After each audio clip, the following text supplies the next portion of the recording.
YouTube ప్రేక్షకులకు నమస్కారం అండి. ప్రకృతి సంస్కృతి సంస్కృతం అనే ఛానల్కి స్వాగతం. ఈ ఛానల్ భారతీయ వైదిక భావజాలానికి మరియు ఆధునిక విజ్ఞాన శాస్త్ర భావజాలానికి వారధిలా నిలుస్తుంది. నేను చేసే ఈ వీడియోలు మీకు నచ్చినట్లయితే లైక్ చేయండి, షేర్ చేయండి మరియు జ్ఞానాన్ని విస్తరింపజేయండి. షడ్ దర్శనాలు, ప్రకృతి సంస్కృతి సంస్కృతం భాగం 3. యోగ దర్శనం. యుంజతే ఇతి యోగ అంటే ఏదైతే కలుస్తుందో అదే యోగం, కలిసి రావడమే యోగం. యోగ దర్శనం అంటే ఏమిటి? సాంఖ్య దర్శనం పూర్తిగా జ్ఞాన మార్గం. కానీ మానవుల జీవితాల్లో కేవలం జ్ఞానం మాత్రమే ఉండదు. ఎందుకంటే దేహదారులై ఉన్నారు కాబట్టి కర్మ కూడా ఉంటుంది. అలాగని కేవలం కర్మ మాత్రమే ఉండదు, జ్ఞానం కూడా ఉంటుంది. ఒక నాణ్యాన్ని తీసుకుంటే కర్మ సాంఖ్య దర్శనం ఒకవైపు ఉంటే యోగ దర్శనం మరొక వైపు ఉంటుంది. పరిపూర్ణమైన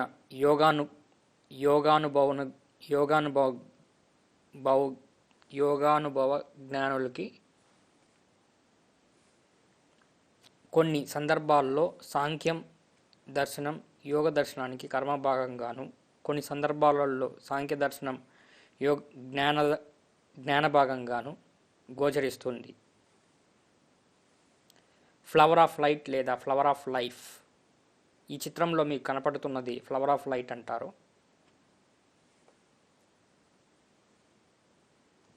యోగుల హృదయంలో పరమాత్ముడు ఉండెను. ఈ చిత్రం మనం కానీ పరిశీలిస్తే ఇందులో మనకు 3 త్రికోణాలు 2 ఉన్నాయి మధ్యలో. ఈ త్రికోణాలలో మధ్యలో యకారం ఉంటుంది. ఇది అనాహత చక్రము.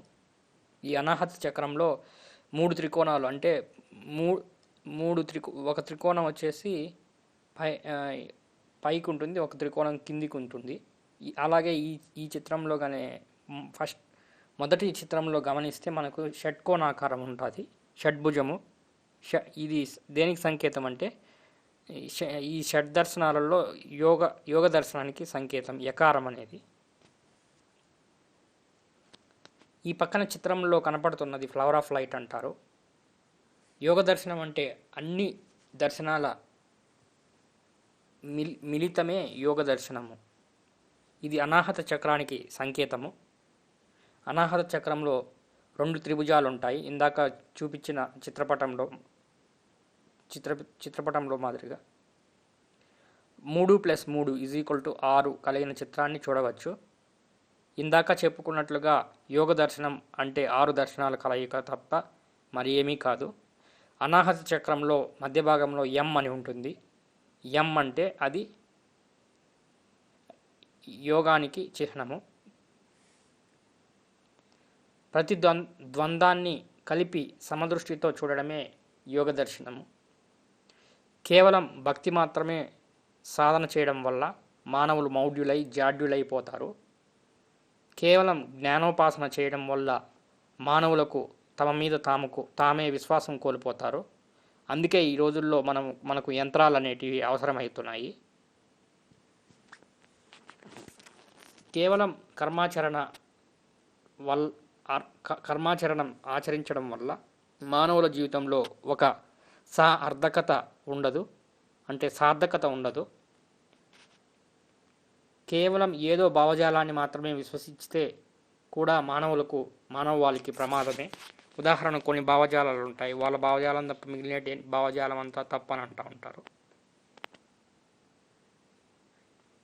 యోగులు కావాలి అంటే ఏం చేయాలి? మధ్య మార్గం ఉండాల. మధ్య మార్గమే యోగ మార్గము. యుక్తితో జీవించడమే యోగ దర్శనము.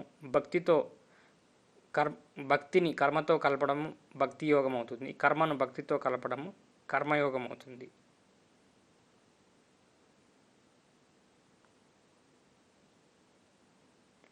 మానవ సంఘం యోగమయం కావాలి అంటే యోగమైన సంఘమే సమాజము అని పిలువబడుతుంది. సమత్వం అంతా కర్మ మానవుల యొక్క చేసుకున్న కర్మం దగ్గరే. సమత్వం అంటే ఈ భౌతిక లోకంలో సమత్వం కాదు, ఎప్పటికీ కాదు. ప్రకృతిలో పొందిన జ్ఞానాన్ని కర్మకు ఉపయోగిస్తే కర్మకు ఉపయోగిస్తే జ్ఞాన యోగం అవుతుంది. కేవలం వర్ణ ధర్మం మాత్రమే కాదు, కేవలం ఆశ్రమ ధర్మం మాత్రమే కాదు, వర్ణ ప్లస్ ఆశ్రమ ధర్మము సమంగా ఉంటేనే యోగమయ సమాజము అవుతుంది. జ్ఞానానికి భక్తి మిళితం చేసి దర్శిస్తే జ్ఞాన కర్మ యోగం అవుతుంది. స్వేదం మాత్రమే వృద్ధి చేసుకుంటే అదో ప్రమాదం. స్వేదము ప్లస్ వేదము రెండు ఉండాలి, అప్పుడే మానవ సమాజంలో సమంగా ఉంటుంది.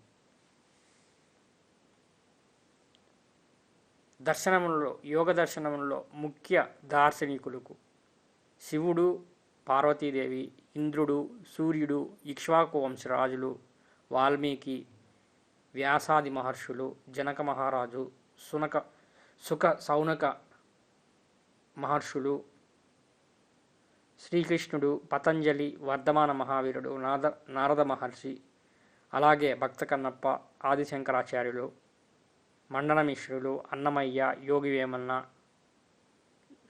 పోతులూరి వీరబ్రహ్మేంద్ర స్వామి, లాహిర్ మహాశయ, స్వామి యుక్తేశ్వరగిరి, పరమహంస యోగానంద, రామకృష్ణ పరమహంస, కాశీనాయన, ఇలా చెప్పుకుంటూ పోతే కోటాను కోట్ల మంది యోగ దర్శనం ద్వారా పరమాత్మను దర్శించిన వాళ్ళు వస్తారు. దాదాపు ప్రతి ఒక్క యోగి కూడా, మహానుభావుడు కూడా యోగ దర్శనంతోనే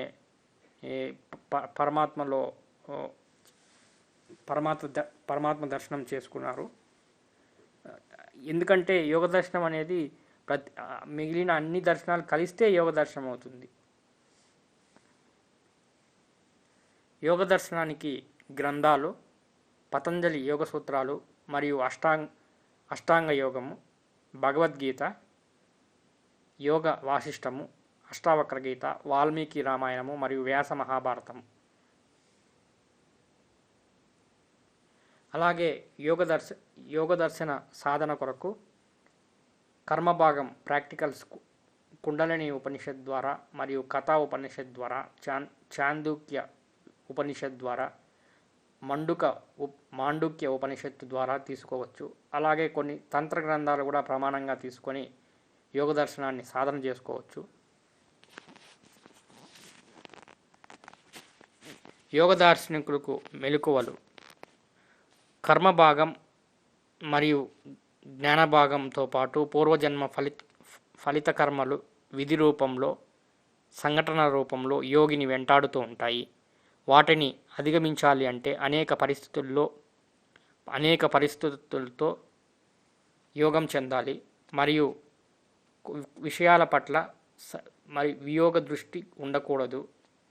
యోగం ద్వారా పరమాత్మ దర్శనం పొందాలి అంటే స్త్రీ పురుష నపుంసక లింగ భేదము కూడా విసర్జించాలి. నిజానికి ప్రతి జీవి కూడా యోగదర్శే. వ్యాస మహర్షి యోగ దర్శనాన్ని భగవద్గీతలో 18 రకములుగా, 18 మార్గములుగా, 18 అధ్యాయాలుగా మనకు ప్రసాదించారు. అందులో కర్మయోగం ఒకటి. స్థూలంగా దర్శిస్తే కర్మయోగం అందరూ కర్మయోగులే అవుతారు. పరిణామ క్రమంలో ఒకరు ముందు ఒకరు వెనుక ఉంటారు. కానీ యోగులలో జ్ఞానంతో కర్మలు ఆచరించువారు ఉత్తమ కర్మయోగులు మరియు వీళ్ళే తర్వాత పరిణామ క్రమంలో యోగ దర్శనం ద్వారా జీవిత పరమార్థం తెలుసుకుంటారు. తర్వాత ఆ తెలుసుకున్న పరమార్థాన్ని చాటి మానవులకు ఉపదేశించి వారిని కూడా పరమాత్మ మార్గంలో ప్రవేశపెడతారు. జీవాత్మ పరమాత్మ అద్వైత స్థితిని పొందటమే ఏ దర్శనానికైనా అంతిమ లక్ష్యము. పతంజలి అష్టాంగ యోగము: యమ, నియమ, ఆసన, ప్రాణాయామ, ప్రత్యాహార, ధారణ, ధ్యాన, సమాధి అంటే ఈ యమ నియమాలు పాటిస్తే మనకు ఆ, ఆసన సిద్ధి లభిస్తుంది. మనం ఈ రోజుల్లో చాలామంది ధ్యానం చేయలేమండి, కొంచెం కూడా కూర్చోలేకపోతున్నాము అంటే ఎందుకంటే వాళ్ళు యమ నియమాలు పాటించలేదు కాబట్టి అలా అనిపిస్తుంది. శ్రద్ధగా యమ నియమాలు పాటిస్తే ఈ ఆసన సిద్ధి వస్తుంది. తర్వాత ఆసన సిద్ధి వచ్చిన తర్వాత దాన్ని ప్రాణాయామం మొదలు పెడితే అప్పుడు మనకు ప్రత్యాహారం ఆ, తయారవుతుంది శరీరంలో. ఎప్పుడైతే మనం ప్రాణాన్ని నియంత్రిస్తూ ఉంటామో శరీరంలో ఉండేటువంటి ఆత్మశక్తి వృద్ధి చెందుతూ అది ప్రత్యాహారంగా మారుతుంది. అలాగే ఇంకా సాధన చేస్తూ మరియు స్వాధ్యాయం చేస్తూ పోతే కొన్ని విషయాలు ధారణ చేయాల్సి ఉంటుంది. అలా ధారణాశక్తి పెంచుకుంటూ పోతూ ఉంటే మనకు ధ్యానం అనేది సులభంగా వస్తుంది. ఎప్పుడైతే మనం నిశ్చల ధ్యానంలో ఉంటామో అలా కొన్ని రోజులు నిశ్చల ధ్యానాన్ని సాధన చేస్తామో అప్పుడు మనకు సమాధి స్థితులు సిద్ధిస్తాయి. దాన్నే ఎప్పుడైతే మనకు సమాధి స్థితులు సిద్ధిస్తాయో అప్పుడు యోగంలో మనం పరిపూర్ణత సాధించిన వాళ్ళం అవుతాము. పతంజలి అష్టాంగ యోగము యమ అంటే బాహ్య శౌచము, నియమ అంటే అంతః శౌచము, ఆసన అంటే శరీరంలో ఉండేటువంటి లిక్విడ్స్, గ్యాసెస్ మరియు ఆకాశతత్వమైనటువంటి నిశ్చలంగా ప్రవాహం కోసము ఫ్రీ ఫ్లోగా ఉండాలి. ఉదాహరణకి మనం ఒక పైపులో నీళ్లు పోతూ ఉంటే దాన్ని వంచినప్పుడు అది సరిగ్గా నీళ్ళు అనేటివి సరిగ్గా ప్రవహించవు. అలాగే మన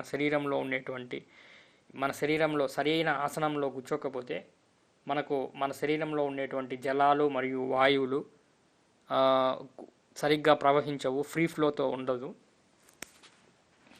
అందుకు ఆసనం అనేది ముఖ్యము. తర్వాత వచ్చేసి ప్రాణాయామము. శ్వాసక్రియను మనోక్రియను నియంత్రించే విద్య. ప్రత్యాహారము విశ్వ చైతన్య శక్తిని ఆహారంగా తీసుకోవడము. ఎప్పుడైతే మనం ప్రాణాయామం చేస్తామో అప్పుడు ప్రత్యాహారం ఆటోమేటిక్గా అదే వచ్చేస్తుంది. ఎప్పుడైతే మనం ప్రత్యాహారంతో పాటు స్వాధ్యాయం చేస్తాము, ఎందుకంటే మనకు నియమాలలో స్వాధ్యాయం అనేది వస్తుంది కాబట్టి ధారణ శక్తి మనకు పెరుగుతుంది.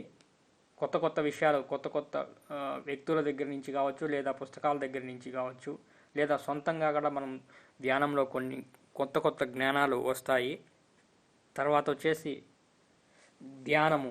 ఎప్పుడైతే మనం కొత్త విషయాలు మరియు ఇమ్మెన్స్ ధ్యానం చేస్తూ ఉంటామో, డీప్ మెడిటేషన్ చేస్తూ ఉంటాము, అప్పుడు మనకు ధ్యానం అనేది బాగా యోగం అవుతుంది. తర్వాత వచ్చేసి సమాధి.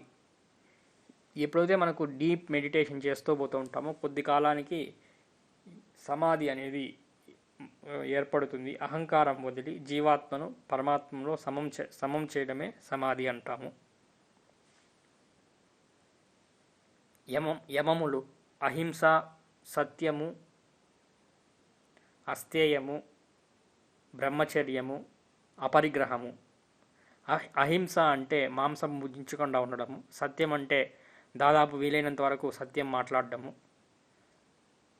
అస్థేయం అంటే వేరే వాళ్ళ దగ్గర నుంచి దొంగతనంగా ఏదో ఒక వస్తువులు దొంగిలించకుండా ఉండటము, అలాగే బ్రహ్మచర్యం అంటే కేవలం భార్యతో తప్ప వేరే వాళ్ళతో కలసకుండా ఉండడము. అలాగే బ్రహ్మచర్యం అంటే ఇంకొక అర్థం కూడా ఉంది, అది ఏంటంటే బ్రహ్మజ్ఞానం పొందడమే బ్రహ్మచర్యము. ఎప్పుడైతే మనం బ్రహ్మజ్ఞానం పొందుతామో, ఆత్మజ్ఞానం పొందుతామో అది కూడా బ్రహ్మచర్యం కిందకే వస్తుంది. అలాగే అపరిగ్రహణం, వేరే వాళ్ళ దగ్గర నుంచి వేరే వాళ్ళ వస్తువులు దొంగిలించకుండా ఉండడము, ఇటువంటివన్నీ యమముల కిందికి వస్తాయి. శౌచం అంటే నియమములు, అంటే మనకు ఎటువంటి నియమాలు ఉండాలంటే శౌచము, సంతోషము మరియు తపస్సు, స్వాధ్యాయము, ఈశ్వర ప్రణిధానము. మనకు తపస్సు అంటే ధ్యానం కిందికి వచ్చేస్తుంది. మళ్ళీ స్వాధ్యాయం అంటే పుస్తకాలు చదవడం మరియు వస్తుంది. అలాగే ఏం జరిగినా కానీ పాజిటివ్గా తీసుకొని సంతోషంగా ఉండటమే అదొక నియమము. అలాగే ఈశ్వర ప్రణిధానం అంటే మనకు సంచిత కర్మ అనేది ఉంటుంది. ఆ సంచిత కర్మ బట్టి కొన్ని సంఘటనలు భవిష్యత్తులో వస్తూ ఉంటాయి. వాటిన్నిటితో యోగం చెందడమే ఈశ్వర పరిణిధానం అవుతుంది. ఇంతటితో ఈ వీడియో సమాప్తము. మీకు నచ్చినట్లయితే లైక్ చేయండి, షేర్ చేయండి మరియు